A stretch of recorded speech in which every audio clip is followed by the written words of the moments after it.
মিস্ত্রিদা, আমার মেয়ের বিয়ে। হ্যাঁ, তো কি নাচবে নাকি? আরে দাদা, নাচবেন কেন?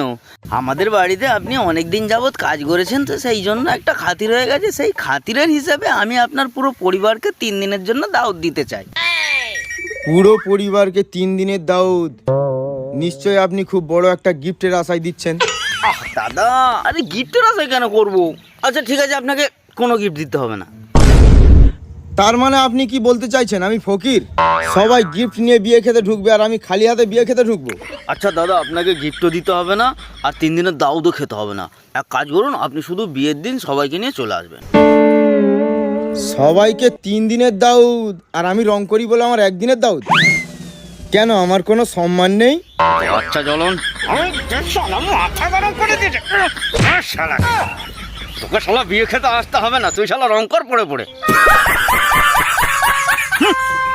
যত সব, শালা দাওয়াত দিতে আসাটাই আমার ভুল।